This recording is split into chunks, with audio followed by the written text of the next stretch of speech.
Shalom, meus amados, paz, prosperidade, saúde, segurança e ser completo. Eu quero continuar convosco aqui sobre o êxodo de Israel, do Egito à entrada em Canaã, a possível rota do êxodo. Você sabe que a caminhada de Israel é a mesma caminhada da igreja. Israel foi chamado para fora do Egito. Israel no Egito é povo de Deus. Israel em Canaã ou Israel no deserto é igreja de Deus. Israel em Canaã é a noiva. Ou seja, povo de Deus, igreja de Deus e a noiva. Povo de Deus no Egito, mesmo estando no Egito, não deixou de ser povo de Deus. Passa para o deserto, cruza o Mar Vermelho, figura do batismo. O deserto é o local de seleção. O deserto é a clínica da alma. E o deserto é a santificação para a igreja. É ali onde vai haver uma seleção. Fomos chamados para fora do Egito. E agora, os chamados para fora, Deus fará uma seleção.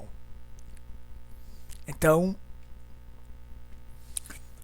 Deus vai tirando aqueles que são murmuradores, queixosos, os incrédulos, porque Israel saiu numa multidão mista.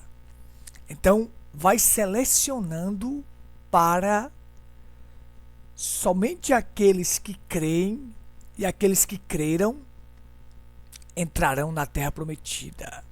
Então, dos que saíram 2 milhões, somente Josué e Caleb entrou.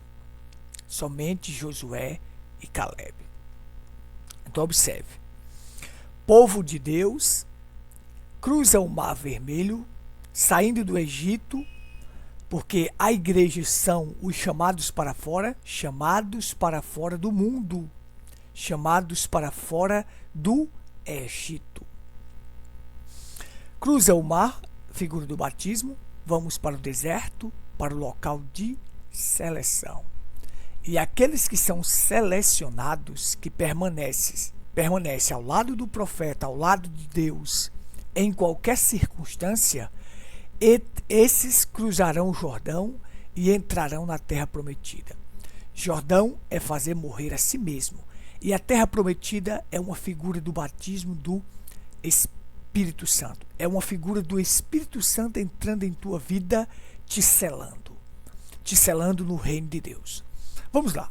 Eu só vou fazer aqui seguir de novo. Eles saíram de Ramsés, seguiram, chegaram em Sucote.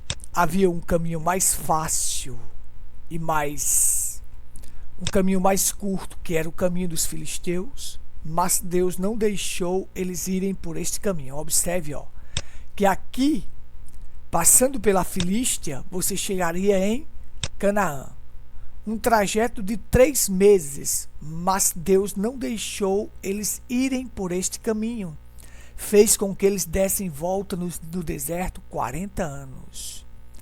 Para cair o último que não creu. Para cair os murmuradores, os idólatras ficar para trás, os murmuradores, os queixosos, sabe? Aqueles que causaram contendas, para eles caírem no deserto. Estes não entram em Canaã. As pessoas são murmuradores, queixosos, brigãos. Não entra em Canaã. Você não pode herdar a terra boa, que é o Espírito Santo, enquanto você tiver uma natureza desta. Então chegaram. Deus disse: faça com que o povo se acampe em Pi-Hairote. Aqui, cada pontinho desse aqui que eu estou circulando é uma parada. Eles paravam conforme o Senhor ordenava, conforme os mandamentos do Senhor. Pi-Hairote estava acampados de frente para o mar. Você vê aqui o mar. Então Deus abriu o mar e eles e eles passaram a terra a pé enxuto. Isto é uma figura do batismo para a igreja. Então, aqui Deus efetuou uma redenção por vingança e a redenção pelo poder. Quando Moisés disse: os egípcios que vocês agora estão vendo, nunca mais vereis. Nunca mais. Eu vou efetuar uma vingança. Eu vou redimir Israel e me vingar do inimigo dos egípcios pelo poder. Então ele segue. Chegamos a Mara, lugar de amargura. Aqui mais uma parada em Mara. Eles seguiam a nuvem e a coluna de fogo. A nuvem de dia, a coluna de fogo de noite. A nuvem de dia para fazer sombra para eles, e de noite a coluna de fogo para iluminar o seu caminho e aquecê-lo do frio. Mara, amargura. Ali havia as águas amargas. São paradas na nossa vida que nós temos amarguras, problemas. Mas aquela árvore que Moisés cortou e jogou na água transformou a água amarga em doce. Aquela árvore é Cristo. Cristo é capaz de transformar o nosso amargo em doce. Eles chegam em Elim. Elim, eles encontraram 12 fontes de água e 70 palmeiras. E ali acamparam em Elim. Ali foi sombra e água fresca. A Bíblia diz que eles acamparam ali. Na nossa vida também nós vamos ter momentos de sombra e água fresca. A nuvem, a coluna de fogo vai nos guiar para isto, para momentos destes. Mas tudo na vida passa. Vamos seguir? Caminharam para o deserto de Sim. E aí foi onde eles receberam o maná, o sustento. Então aqui está, ó, deserto de Sim, mais uma parada.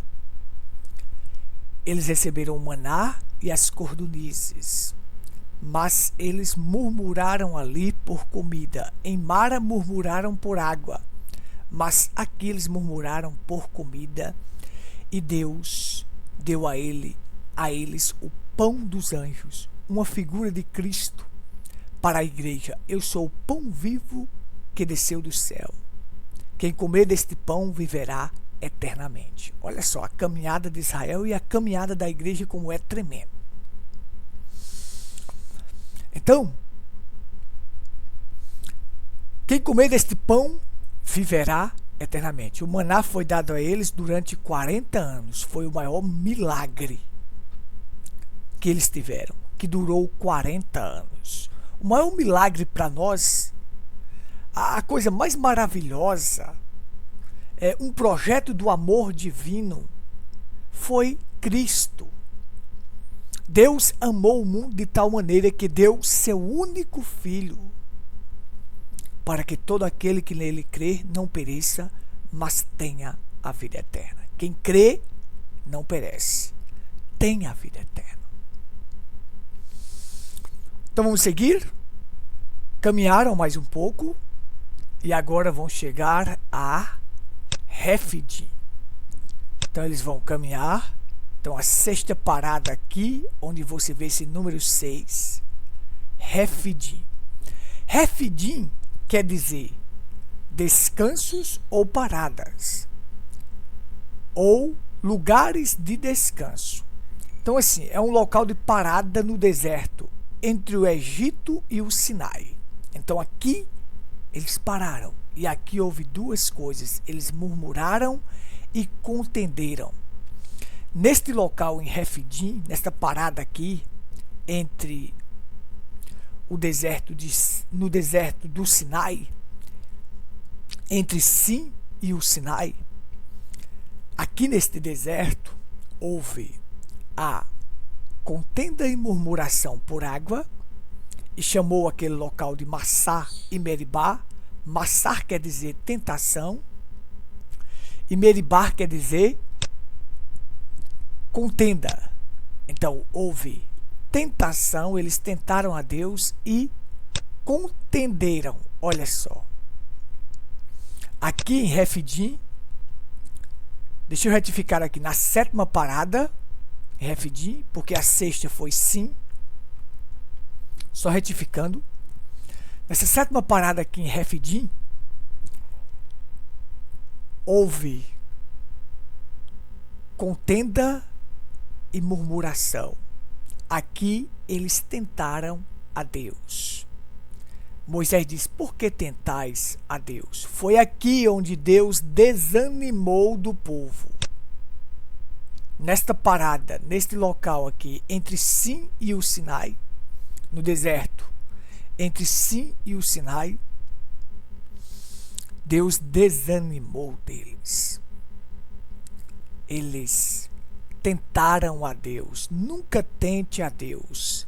Jesus veio para nós e disse assim: olha, não tentarás o Senhor teu Deus.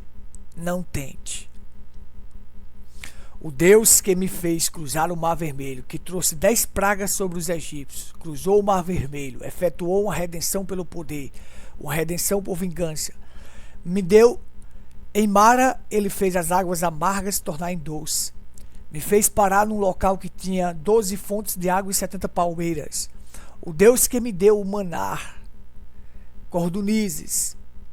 Será que ele não iria me sustentar aqui também? Ele iria me fazer parar nesta caminhada? Claro que não. Não. Ele completa. É só confiar nele. Confie. Então, neste local aqui, que se chamou, onde houve contenda, onde Deus deu para eles a água da rocha, interessante. Deus desanimou do povo, mas deu para eles o melhor. Deu a água da rocha. Agora aquela rocha ferida em Meribá, aquela rocha ferida, uma figura de Cristo, iria acompanhar eles. Deus disse: olha, vá, pegue os longevos de Israel, os anciãos, e você vai ferir a rocha. Pegue o cajado, a vara do juízo, e bata na rocha. Você vai golpear a rocha, e a rocha vai jorrar água. Então ele golpeou a rocha diante dos anciãos, e a rocha trouxe a água. Aquela rocha é uma figura de Cristo. Nós vamos explicar isso no programa mais detalhado. É uma figura de Cristo, que dele jorrou a água da vida para matar a nossa sede. A água da vida é o Espírito Santo. Então aqui em Refidim, observe, fez brotar água da rocha. E aí você tem, aquela rocha iria passar a acompanhar Israel. Toda vez que Israel precisasse de água, a rocha estava lá. Então aquela rocha ferida é uma figura de Cristo, que foi golpeado no Calvário. Através da vara do juízo, os juízos de Deus estavam sobre aquele corpo, sobre Cristo, para nos dar a água da vida, para saciar a nossa sede. A água da vida é uma figura do Espírito Santo, para que a própria vida de Deus pousasse sobre nós e matasse, saciasse a nossa sede. Então, Cristo foi ferido, foi machucado, foi golpeado no Calvário. Por causa de quem? Por causa de nós. Quem devia ser ferido ali no deserto era o povo. Mas Moisés foi e feriu a rocha. E a rocha deu água para saciar o povo.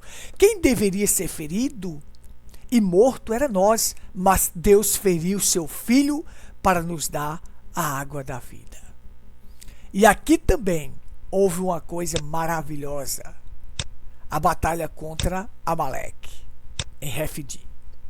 O maior inimigo do povo de Deus. Eu vou concluir aqui, só para você entender. O maior inimigo do povo de Deus é Amaleque. Nós vamos explicar isso no programa mais detalhado. Amaleque É o maior inimigo do povo de Deus. Observe. Amaleque é um dos descendentes de Esaú. Esaú teve um filho chamado Elifaz, e Elifaz gerou Amaleque. Então, Amaleque foi um dos netos de Esaú, que alimentou o ódio contra Jacó, contra os filhos de Israel. Era o maior inimigo do povo de Deus. Amaleque só atacava os fracos, os doentes, os cansados, os afadigados. Amaleque hoje representa o quê? O maior inimigo do povo de Deus hoje é Amaleque. É a dúvida. A mesma palavra, Amaleque, tem o mesmo valor numérico para a palavra dúvida.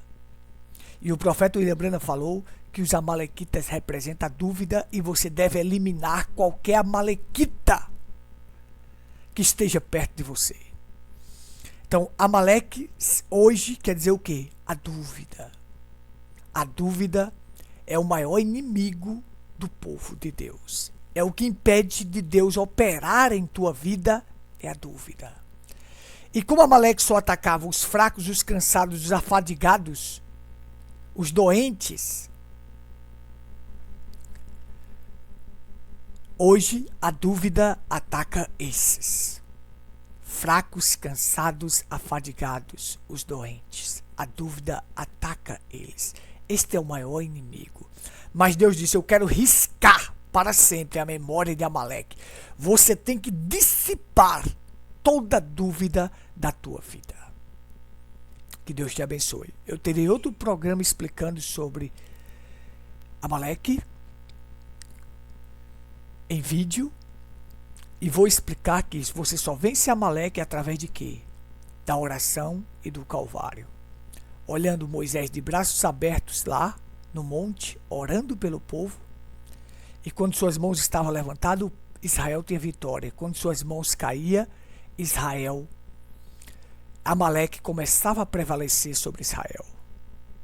Ou seja, não deixe a dúvida prevalecer. Ou seja, se você olhar para o Calvário, Moisés com as mãos levantadas, de braços abertos ali, e simboliza o quê? Cristo no Calvário. E Moisés no monte estava orando pelo povo. E a Bíblia diz que Cristo no Calvário intercedeu pelos transgressores. Intercedeu por nós. Então veja só. Levou os nossos pecados, as nossas dores, as nossas enfermidades, e diz, e pelos transgressores intercedeu. Se você olhar para orar e olhar para o Calvário, você vencerá Amaleque, vencerá a dúvida. Agora observe. Arão e segurou as mãos de Moisés. Israel prevaleceu e venceu Amaleque. Eu sei que não foram. Arão e simbolizam os cravos nas mãos de Cristo. Ele estava pendurado ali no madeiro. Mas eu sei que não foram os cravos que sustentaram Cristo. Não. Foi o amor dele por mim e por você que sustentou ele na cruz. Então, olhando para este amor, para este Calvário e orando, eu venço Amaleque, venço qualquer dúvida. Shalom, meus amados. Acabei me estendendo, mas nós temos um programa detalhado sobre isso. Que Deus te abençoe, te ajude. Se inscreva no nosso canal Tabernáculo em Pedra Branca. Nossos cultos, Rua Cândido Gambarra, sem número, próximo à antiga Caixa d'Água. Ali está o nosso tabernáculo. Vem estar conosco. Domingos e quartas, às 19h30. Nosso WhatsApp para contato é 981 25 19 62. Esse é o nosso contato. Faça a sua pergunta, nós estamos à sua inteira disposição. Que Deus te abençoe e te ajude. Peça a sua oração, nós estamos à sua inteira disposição para qualquer esclarecimento. Shalom.